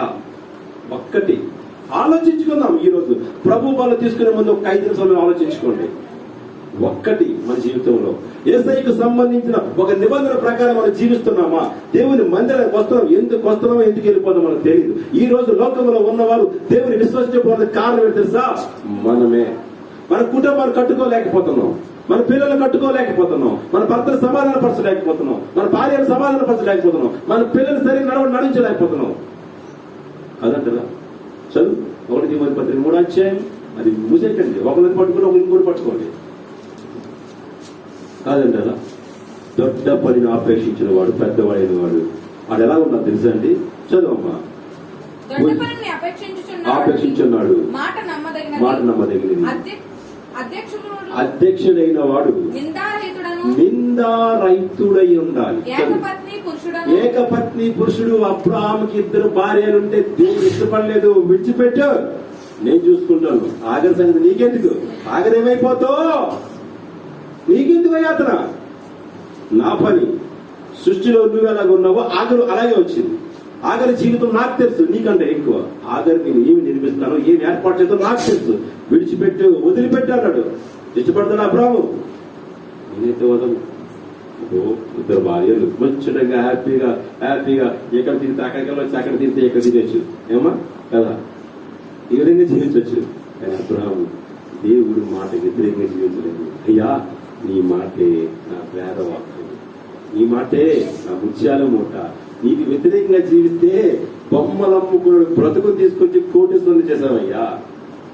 బొమ్మలమ్ముకునే బ్రతుకునది. ఏమా నేను నీకు మాట వ్యతిరేకించి విడిచిపెట్టేశాడు. రోధించింది, ఆఖరు ఏడ్చింది. ఎంత ఏడ్చింది తెలుసా? ఎంత ఏడిస్తే చెప్పండి. ఒక భార్య ఏడ్చింది, ఏడ్చి కన్నీరు వచ్చింది. చూచుచున్న దేవుడవయ్యా, నన్ను చూసినావు. చూచుచున్న దేవుడవయ్యా, నన్ను చూసినావు. నీ పేరు ఏమిటో ఎరగనయ్యా, నా పేరుతో నన్ను పిలిచావయ్యా. నీ పేరు ఏమిటో ఎరగనయ్యా, నా పేరుతో నన్ను పిలిచావయ్యా. దేవుడు ఆగరుతో మాట్లాడుతున్నారు పాట. అబ్రాహాము శారాయి మాటలే విన్నాను, అబ్రాహాము భార్యనైపోయాను. శారాయి మాటలే విన్నాను, అబ్రాహాము భార్యనైపోయాను. నీ సంతతిని దీవింతునని ఈ అరణ్య ఒంటరినై దిక్కులేక తిరుగుతున్న ఆగరును, అనాది ఆగరును. హల్లెలూయా. దేవుడు ఆగర్ని విడిచిపెట్టలేదు, అబ్రాహాముని విడిచిపెట్టలేదు, శారాను విడిచిపెట్టలేదు. విడిచిపెట్టిన వాళ్ళని మనమే. ఎందుకో తెలుసా? మన పాపిష్టి ఆలోచనలు, మన పాపిష్టి పనులు, మన ఇష్టానుసారమైన జీవితం. నీకు నచ్చినడిగే బ్రతకాలనుకున్నావు కాబట్టి, నీకు నచ్చినడిగే బ్రతుకుతున్నావు కాబట్టి యేసయ్యకు నచ్చినట్టు బ్రతకలేకపోతున్నావు. యేసయ్యకు నచ్చినట్టు బ్రతకడానికి ప్రయత్నించే శద్రకు, మేషకు, అబేద్నెగో మీద ఒక వ్యక్తి కంప్లైంట్ చేస్తున్నాడు. రాజా, ముగ్గురిని చూసావా? ఏమైంది? నీ మాటను ధిక్కరించి నువ్వు సాష్టాంగ పడమన్న ఆ ప్రతిమకు సాష్టాంగ పడకుండా వ్యతిరేకంగా ప్రవర్తిస్తున్నారు రాజా. అని కంప్లైంట్ చేస్తారండి. ఎవరికి? రాజుకి. రాజు కంటా బలవంతుడు దేవుడు. దేవుడికి మనం భయపడాలి కానీ రాజుకి భయపడిన అవసరం లేదు. రాజు వచ్చాడు, రేయ్ రాజు మాటను ధిక్కరించి జీవిస్తున్నావా? అయితే ఈ ముగ్గురిని తీసుకెళ్లి మండుచున్న వేడి అగ్నిగుండంలో పారేయండి అన్నాడు. ముగ్గురిని తీసుకెళ్లి మండుచున్న వేడి అగ్నిగుండంలో పారేశాడు. శరీరం మీద నూనె పోగు కూడా కాలకుండా, నూనె పోగు కూడా కాలకుండా. సాయంకాల సమయంలో డ్యూటీ దిగుతున్నప్పుడు అప్పుడే గ్యాస్ కటింగ్ చేస్తున్న ప్లేట్ మొక్క నా చేతి మీద పడిపోయింది. వెంటనే అలా పరుగుడు పోవాలన్నమాట. అంత వేడి అలా కట్టించేసి అలా కట్ చేసి పడిపోయింది అంతే. నేను వెనకలు ఉన్నాను, నా ముందు కూడా ఉన్నాను. కానీ అది కొట్టినప్పుడు ఇలా రివర్స్ వచ్చి నా మీద పడింది. చెయ్యి ఇలా ఉంది, ఇక్కడ సేమ్ ఇలాగే ఫోల్డింగ్ ఉంది, ఇలా బ్యాంక్ ఇది. ఈ ఫోల్డింగ్ మీద పడి కింద పడిపోయింది. ఫోల్డింగ్ ఉంటే రాత్రి నేను హాస్పిటల్లో ఉండేవాడిని. అంత వేడి ప్లేట్, దాని మంట ఇంచుమించు ఆ పట్టుదల మంట కాలేజ్ ఉంటుంది. 2-3 గంటలు నేను మంటతో ఉన్నాను. కానీ శరీరం కాసుకోలేదు. ఈ చిన్న మంటకి అలాగైపోతే వేడి మండుతున్న అగ్నిగుండంలో పడ్డ శద్రకు, మేషకు, అభిజ్ఞలు తల నూనెతో కూడా కాగబెట్టి వాసన రాలేదట. ఎందుకని చెప్పండి? దేవునిలో సత్యమైన ప్రతిక్రియ, లోకానికి భయపడకుండా, ఎవరి మీద కంప్లైంట్ చేయకుండా దేవుడు ఎలాగ జీవించమన్నాడో అలాగే జీవించగలిగారు. అందుకే అప్పుడు 4వ వాడు అక్కడికి వెళ్ళి నిల్చున్నాడు. బబులోను దేశమందున ఆ భక్తులు మొక్కనందున, బబులోను దేశమందున ఆ భక్తులు ముగ్గురు బ్రహ్మకు మొక్కనందున, పట్టి బంధించి రాజు అగ్నిలో పడవేసి, పట్టి బంధించి రాజు అగ్నిలో పడవేసి, నగవాడు ఉండలేదా ఓ భక్తుడా, నగవాడు ఉండలేదా, నగవాడు ఉండలేదా ఓ భక్తుడా, నగవాడు ఉండలేదా. భయము చెందకు భక్తుడా, ఈ మాయాలోకం ఛాయాలు చూచినప్పుడు. భయము చెందకు నీవు, దిగులు చెందకు నీవు, భయము చెందకు నీవు, దిగులు చెందకు నీవు. జీవాన్నిచ్చిన యెహోవా ఉన్నాడు ఓ భక్తుడా, జీవాన్నిచ్చిన యెహోవా ఉన్నాడు. హల్లెలూయా. భయపడ్డారా? చెప్పండి. ఈ కంప్లైంట్ అనేవి చెయ్యదు. కంప్లైంట్ చేయబడ్డవాడు అక్కడ ఏమైనా తెలుసండి, హీనంగా అయిపోయి రాజు దగ్గర. రాజు సైతం శద్రకు, మేషకు, అబేద్నెగో ప్రణామం చేసి, నీ దేవుడు చాలా గొప్పవాడు, నీ దేవుడు చాలా గొప్పవాడు. ఎవరు చెప్పండి? కంప్లైంట్ ఇదయ్యారు, తిరిగి వాళ్ళు అయిపోయారు. దయచేసి ఆలోచించండి. లేఖనం మాట్లాడుతుంది, నువ్వు దొడ్డవాడవై ఉన్నావు, నీ కుటుంబంలో పెద్దవాడవై ఉన్నావు, నీ సంఘంలో ఒక పెద్దవాడవై ఉన్నావు, నువ్వు వయసు మీద ఉన్నావు.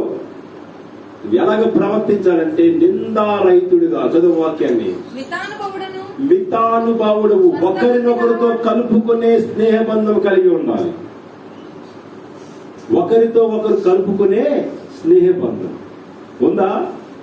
వచ్చిన తర్వాత మనం ఎవరికైనా వందనాలు చెప్పుకున్నామా? మరి ప్రైజ్ లాట్ రెండో ఒకటే చెప్పుకున్నాము. చెప్పుకుంటే మనం అందరూ అరిగిపోదు, మన గర్వం పడిపోదా, మన ఆస్తి కలిగిపోదా? చెప్పండి. స్నేహబంధం మీలో లేదు, మనలో లేదు.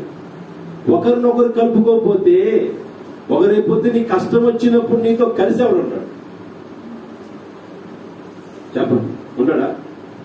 నాకు చాలా మంది స్నేహితులు ఉన్నారు. స్నేహితుల్లాగా ఉంచుతాను అంతే. కష్టమైతే అందరూ బయట వస్తారు, ఎవరు రాకుండా ఉంటారు. అవి విడిచిపెట్టలేదు. అలాగే ఇప్పుడు నా స్నేహం అంతా యేసయ్యతోని, సంఘముతోని ముడిపడి. అందుకే మీరు ఎప్పుడు ఏ పరిస్థితిలో నేను హాజరవుతాను, కానీ నా పరిస్థితిలో మీరు హాజరవ్వరండి. హాజరవుతారా? హాజరవుతారా? హాజరవరు. ఎందుకంటే మీకు కలిగితేనే బాధ, ఆయన కలిగితే మాకేం చెప్పి దెబ్బతలు బాధపడతాడు కానీ దెబ్బ తగలను బాధపడతాడా? బాధపడతాడు. నిప్పందుకు ఒకలాగే ఉంటుంది, వేరే వేరే ఉండదు. కానీ ఒకరిని బాధను ఒక అర్థం చేసుకునే మనస్తత్వం లేని క్రైస్తవ జీవితంలో మనం ఉన్నాం. ఇప్పుడు మనం క్రైస్తవుని పిలవబోవడం కూడా అనర్హులమే, జీరో. ఒక్క విషయంలో నేను క్రైస్తవుడిని రుజువు చేసుకొని నేను చూస్తాను, చాలా చేస్తాను. దేవుడు మిమ్మల్ని నేను అడుగుతున్న ప్రశ్న, ఈ నెల అక్కడే, ఈ నెలలో మీరు ఎన్నిసార్లు మందిరానికి వచ్చారు? ఎన్ని ఉపవాస ప్రార్థనలో, ఎన్ని శుక్రవారం ప్రార్థనలో, ఈ వారం మందిరానికి వెళ్ళి ప్రార్థన చేసుకుంటాను అనుకున్నాను? చెప్పండి. మన పనులు మానేసుకున్నామా? ఏదైనా మానేశారా? తిండి మానేశారా? ఎక్కడికి వెళ్ళడం మానేశారా? బంధువుల దగ్గరికి వెళ్ళడం మానేశారా? మానేలేదు. కానీ మానేసింది ఒకటే తెలుసా? దేవుని మందిరం. ఇది చాలా శ్రేష్టమైనది. భూలోకంలో ఎవ్వరూ మీకు ఇవ్వలేనిది దేవుని మందిరం. ఈ మందిరం యొక్క ఆశీర్వాదం మీరే పోగొట్టుకుంటారు. మన చేతులతో మనమే పోగొట్టుకుంటాం. నేను నెలకి 3 హాలిడే ప్రేయర్లు ఉంటాను. ఒకటి పాస్టర్స్ది, 2 మనతో. ఈరోజు ప్రతి ఒక్కరికి వాక్యం చెప్పండి, మాట్లాడండి, సాక్ష్యం చెప్పండి, పాటలు పాడండి. ఎందుకు చెప్తుంది తెలుసా? దౌర్భాగ్య జీవితం జీవించిన నేను ఈరోజు ఆ జీవితంలో మీరు అందులోకి వెళ్ళకూడదు.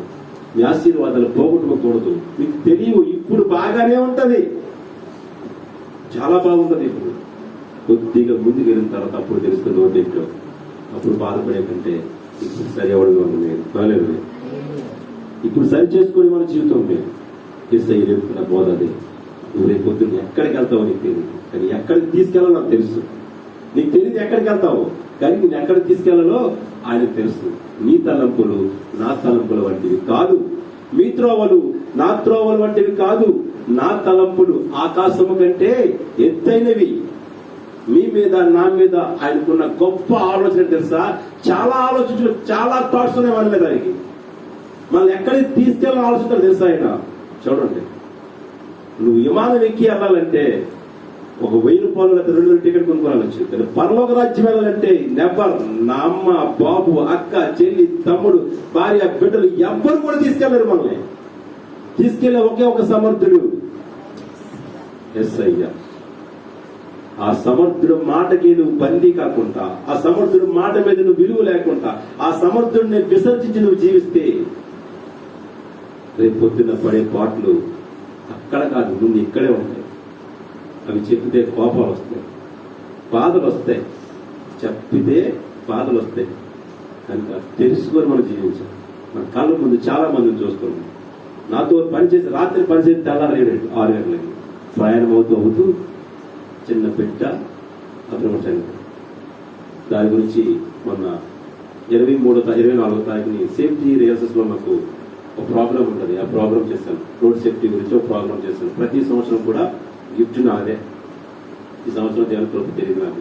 అమ్మా, ఫస్ట్ సంవత్సరం నాదే, 2వ సంవత్సరం నాదే, 3వ సంవత్సరం వెళ్ళని అనుకోవాలి. ఇది నీదే అంతే.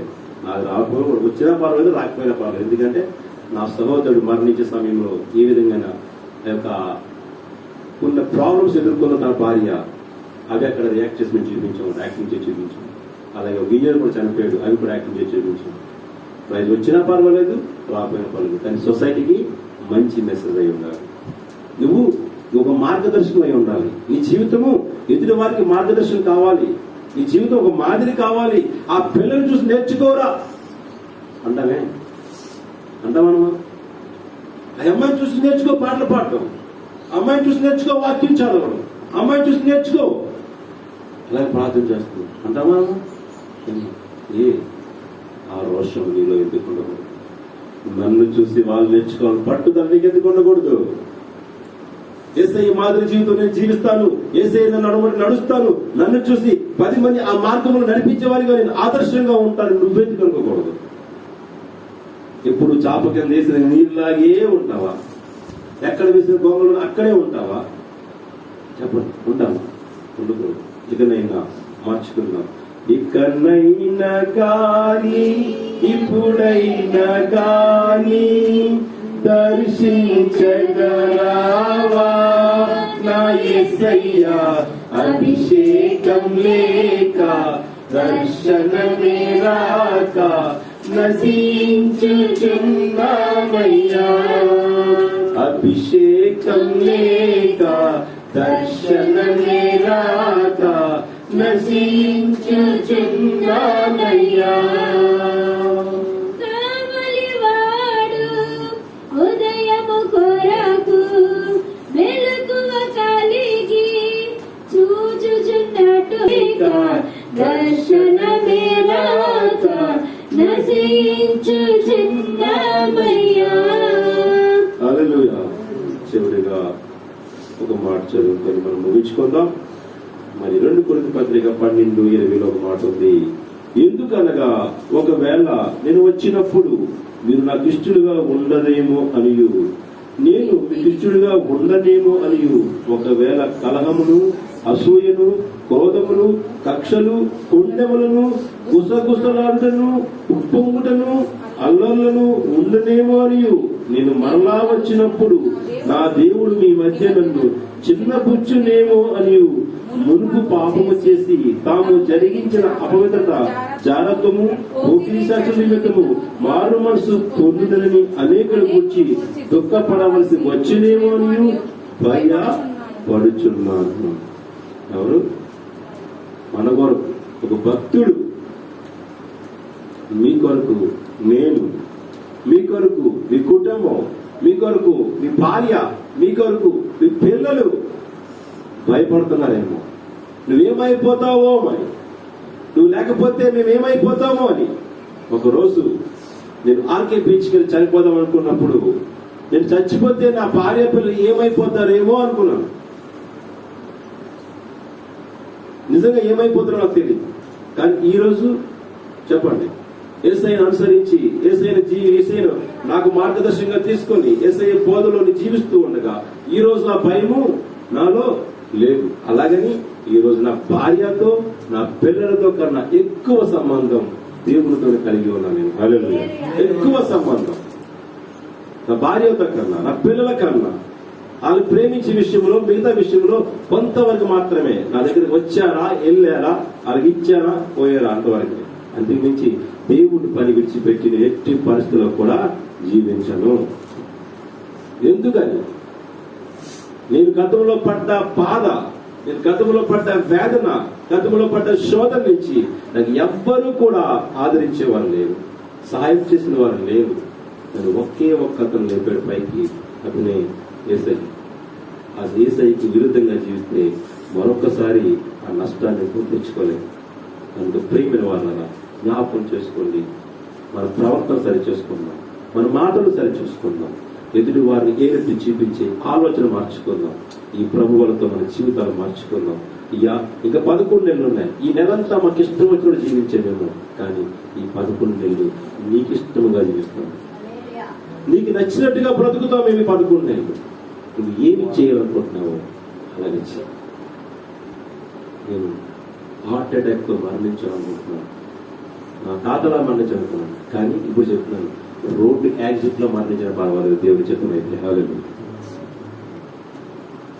ఎందుకంటే దేవుడి చిత్తాన్ని ఒప్పుకున్నాను, నీ చిత్తాన్ని ఒప్పుకున్నాను. ఎలాగ మరణించినా పర్వాలేదు, కానీ నేను దేవుళ్ళలోనే బ్రతకాలి, దేవుళ్ళలోనే చావాలి, దేవుళ్ళలోనే జీవించాలి. దేవుణ్ణి నేను మార్గదర్శకుడిగా చూసుకుంటూ అందరికీ అనేకమైన దేవుని యొక్క వర్తమానం తెలియజేసి అనేక మందిని పరలోక రాజ్యం చేర్చే ప్రయత్నంలో జీవించాలి. అలాగే నా వాళ్ళే మీరు కూడా ఉండాలని నా కోరిక. ఇదమ్మా, నేను ఒక్కనే రాజ్యం వెళ్ళిపోతే కాపలా కాయదే నా ఆస్తి. ఆయన రాజ్యంలో ఉన్న ఆ గదులన్నీ మన కొరకు ఉన్నారు. గదులన్నీ నేను ఒక్కడిని దొండరాలా చెప్పండి? నేను ఒక్కడే పడుకుని అనిపిస్తుంది, నాకు తోడొద్దా? మీరు ఎక్కడికి వెళ్తే షాపింగ్ మాల్కి వెళ్తే భార్యను తోడు తీసుకెళ్తారే, మీరు ఎక్కడికి వెళ్తే పక్కన తోడు తీసుకెళ్తారే, కానీ మీకు తోడుగా ఉంటాను. యేసయ్య మాట విడిచిపెట్టి నేను జీవిస్తున్నాను. చెప్పండి, మీకు తోడుగా నేను ఉంటాను, మీతో ఉంటాను, మీ వెంబడిస్తాను, మిమ్మల్ని పరలోక రాజ్యం తీసుకెళ్తాను. ఆ రాజ్యం మీకు ఎలా ఉంటుందో చూపిస్తాను. యేసయ్య మాటను విడిచిపెట్టి జీవిస్తున్నామా లేదా ఆలోచించుకోండి. అయ్యా, నీకు ఇష్టమైన పని మేము చెయ్యం. కళ్ళు మూసుకొని ప్రార్థన చేసుకున్నాం, చిన్న ప్రార్థన చేసుకున్నాం, కళ్ళు పట్టుకుందాం. అందరూ మీ హృదయ శుద్ధి గలవారు ధన్యులు. ఈ సమయం ముందు మీరు దేవుని చూడాలి. ఈ సమయం ముందు మీరు చేసిన ప్రతి పాపమును ఒప్పుకోండి. అయ్యా నేను ఎవరైనా దూషించానేమో, నేను ఎవరైనా బాధ పెట్టున్నానేమో ప్రభా, ఇప్పుడు నీ రక్తమును నీ శరీరంలో తీసుకొని సిద్ధపడి ఉన్నాను ప్రభా. మరి ఎన్నడు నా నోటితో అపవిత్రమైన మాటలు మాట్లాడను అయ్యా. నా నోటితో ఎవరిని దూషించను ప్రభా. నేను ఎవరిని ఏదెత్తి చూపించాను. ఇదిగో తండ్రి, అది మీ చేతిలో పని అయ్యా. మీరు ఏమి చెప్పితే అలాగే నేను చేస్తాను, మీరు ఎలాగ నడవమంటే అలాగే నేను నడుస్తాను ప్రభువా.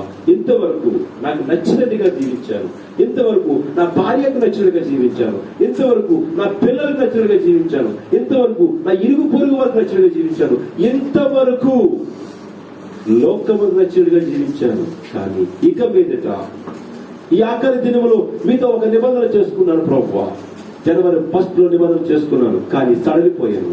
జనవరి 1 లో నిబంధన చేసుకున్నాను, తొలగిపోయాను. జనవరి 1 లో నిబంధన చేసుకున్నాను, మిమ్మల్ని విడిచిపోయాను. జనవరి 1 లో నిబంధన చేసుకున్నాను, కానీ మిమ్మల్ని విసర్జించి ఉన్నానయ్యా. ఇక మీదట ఎన్నడూ మిమ్మల్ని విడివకుండా ఎడబాయకుండా మీరు చెప్పిన విధంగా జీవిస్తానని ఒక ప్రమాణం తీర్మానం చేసుకున్నాం దేవుడితో. ప్రభువా, ఈ ప్రభు వల్ల నా జీవితంలో ఒక మార్పు తేవాలి అయ్యా. ఈ ప్రభు వల్ల నా జీవితంలో ఒక మార్పు తేవాలి. ఈ ప్రభు వల్ల నా నోటిలో మార్పు రావాలి. ఈ ప్రభు వల్ల నా ప్రవర్తనలో మార్పు రావాలి. ఈ ప్రభు వల్ల ప్రభు తండ్రి ఇచ్చేవాడిగా నీకు ఇష్టడిగా జీవించాలి నాయన. ఇప్పుడే ఈ క్షణమందే మనం మారు మనసు పొందుతాం. మనకు తెలుసు మనం చేసిన తప్పులు మనకు తెలుసు, మీ అంతరాత్మకు తెలుసు, మీ ప్రతి అంతరాత్మకు తెలుసు. ఒకవేళ ఎవరినైనా దూషించుంటే రాష్ట్రముందు తండ్రి దగ్గర మొరపెట్టుకోమని యేసయ్య చెప్తాను. ఇది పోతండి మహాటం మనం ఒప్పుకోలేము, కానీ అంతరంగ పురుషుడు లోపల అంతరంగ పురుషుడు ఆత్మతో దేవుడితో మాట్లాడండి. అయ్యా నేను తప్పు చేస్తాను తండ్రి, అయ్యా నేను నీకు వ్యతిరేకంగా జీవిస్తున్నాను అయ్యా, అయ్యా నేను విశ్వాసంగా జీవిస్తున్నాను అయ్యా, అయ్యా నేను సిగరెట్లు కాలుస్తున్నాను తండ్రి, అయ్యా నేను మందు సేవిస్తున్నాను తండ్రి, అయ్యా నా నోటితో నన్ను దుర్భాషలో మాట్లాడుతున్నాను అయ్యా, నేను అందరినీ తిరుగుతున్నాను. ఈ క్షణం ఉంది ఒక 5 నిమిషాలు నేను దేవుడితో మాట్లాడుతున్నాను. పశ్చాత్తాపడి అడగండి దేవుడు. ప్రభువా మమ్మల్ని క్షమించవా, సిలువలో మరణిస్తూ కూడా మమ్మల్ని క్షమించవా. ఇదిగో తండ్రి, క్షమించే ఆలోచన మాకు దయచి మేము కూడా ఒకరిని క్షమించే వారమై ఉండాలి. అపరాధి యేసయ్యా కృప చూపి బ్రోవయ్యా, అపరాధి యేసయ్యా కృప చూపి బ్రోవయ్యా, నిర్భరించకయ్యా నీ కృపలో, నిర్భరించకయ్యా నీ కృపలో, అపరాధములను క్షమించు. మనం చేసే తప్పులు చాలా ఉన్నాయి, మన కంటికి కనిపిస్తున్న తప్పులు చాలా ఉన్నాయి, మన శరీరంతో చేసిన తప్పులు చాలా ఉన్నాయి. కానీ ఒక్కసారి కన్నా యేసయ్య నెప్పబలించాడంటే, యేసయ్య తప్పులు పట్టాడంటే మనం ప్రతి విషయంలో దోషులుగానే ఉంటాం. మనం నిర్దోషులుగా జీవించాలి. ఈ దినం నుంచి మనం నిర్దోషులుగా జీవించాలి. యేసయ్య తండ్రికి ఇష్టంగా జీవించాలి. యేసయ్యకి ఇష్టమైన బిడ్డగా జీవించాలి. యేసయ్య ఇష్టపడే వాడిగా నువ్వు ఉండాలి. యేసయ్య సోత ప్రకటించే వాడిగా నువ్వు ఉండాలి. యేసయ్య మాట వినేవాడిగా నువ్వు ఉండాలి. నీ కుటుంబంలో ఇది ప్రధాన పాత్రగా చేయబోతున్నాడు దేవుడు. నువ్వు ఈ సమాజంలో ఒక ప్రధాన పాత్ర వాడుకోబోతున్నాడు దేవుడు. అడగండి దేవుని, ప్రభువా ఎంతవరకు నేను పనికి మాలిన వాడినేమో, ఇప్పుడు నా హృదయాన్ని మార్చుకుంటున్నాను తండ్రి, ఇప్పుడు నా హృదయాన్ని మార్చుకుంటున్నాను. ఈ సమయంలో ప్రభువా నా హృదయాన్ని మార్చుకుంటున్నాను. ఇక మీదట నీకు పనికొచ్చేవాడిగానే ఉండాలి. ఎంతవరకు లోకానికి పనికొచ్చాను, ఎంతవరకు బంధువులకు ఉపయోగపడ్డానేమో, ఎంతవరకు స్నేహితుల కోసం పోరాడానేమో, ఎంతవరకు వ్యభిచారంతో సాంగత్యం చేస్తానేమో, ఎంతవరకు మద్యంతో సాంగత్యం చేస్తానేమో, ఎంతవరకు ధూమపానంతో సాంగత్యం చేస్తానేమో, ఇప్పుడు అయ్యా నీకు ఉపయోగపడేవాడిగా, మీరు ఇష్టపడేవాడిగా అయ్యా మీరు ఇష్టపడేవాడిగా ఉండాలనుకుంటున్నారు ఆయన, ఇష్టపడేవాడిగా ఉండాలనుకుంటున్నారు. అందరూ మోసం, లోకమందరూ మోసం చేస్తున్నారు ప్రభు. ఒంటరినైపోయాడు తండ్రి. ఎవరూ లేదనుకున్నాను ఆయన. అయ్యా నీవున్నావు తండ్రి. నీవుండబట్టి నేను జీవించున్నాను సజీవుగా. మీకు వ్యతిరేకంగా ఏమి చేయగలను, మీకు విరుద్ధంగా ఏమి ప్రవర్తించలేదు నాయన తండ్రి. మీరు ఇచ్చిన అభిషేకం నేను పాడు చేసుకోలేదు ప్రభా. మీరు ఇచ్చిన ఆశీర్వాదం బిడ్డలు పాడు చేసుకోకూడదు నాయన తండ్రి. పరలోక స్వాస్థ్యం నేను మాకు ఇస్తానంటున్నావు అయ్యా. ఆ స్వాస్థ్యమే విడిచిపెట్టి నాయన భూలోక సంబంధమైన విషయంలో మేము జీవిస్తున్నాము ప్రభువా. క్షమించండి. ఈ ప్రభుత్వంతో మా జీవితం మార్చబడాలి. మార్పు లేకపోతే మా జీవితానికి విలువ లేదు నాయన తండ్రి.